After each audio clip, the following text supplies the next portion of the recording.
معزز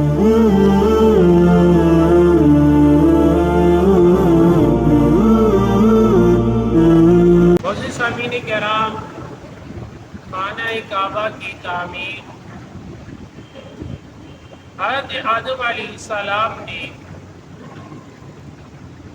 جب جنت میں آپ تشریف فرما تھے تو فرمایا زمین پر تشریف لائے تو بارگاہ الہیہ میں عرض کیا، الہی یہاں نہ تو ملائکہ کی تسبیح اور تکبیر سنتا ہوں اور نہ کوئی عبادت دیکھتا ہوں، جیسے کہ آسمان پر بیت المعمور دیکھتا تھا جس کے ارد گرد ملائکہ طواف فرماتے۔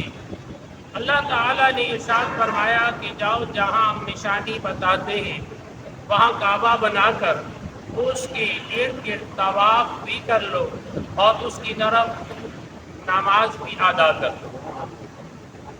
یہ ہے سب سے پہلے آدم علیہ السلام کو اللہ تعالیٰ نے اس مقام کی نشاندہی فرمائی اور آپ نے تعمیر فرمائی۔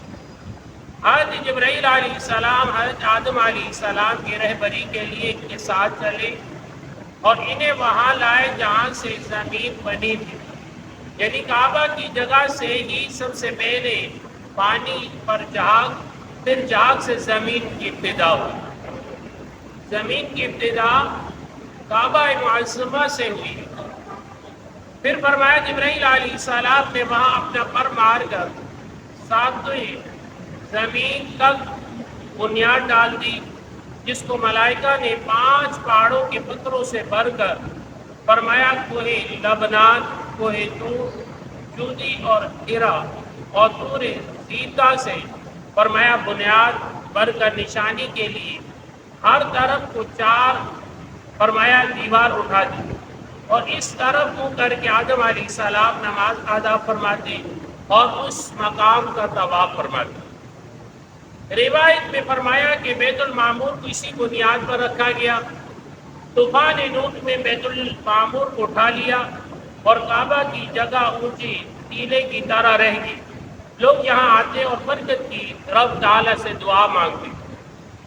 اب اس کی تعمیر حضرت ابراہیم علیہ السلام نے فرمائی۔ ابراہیم علیہ السلام جب حاجرہ رضی اللہ تعالیٰ عنہ اور اپنے بیٹے اسماعیل علیہ السلام کو یہاں چھوڑا اور یہاں آبادی ہوئی تو ابراہیم علیہ السلام کو اللہ تعالیٰ نے حکم دیا کہ اسماعیل علیہ السلام کو ساتھ لے کر کعبہ معظمہ کی تعمیر فرماؤ۔ فرمایا ایک بادل کا ٹکڑا بھیج کر کعبے کی حد کو واضح کیا۔ جبرائیل علیہ السلام نے خط کھینچ دیا۔ حضرت ابراہیم علیہ السلام حضرت آدم علیہ السلام کے زمانے کی بنیادوں پر ہی عمارت کو تعمیر فرمایا۔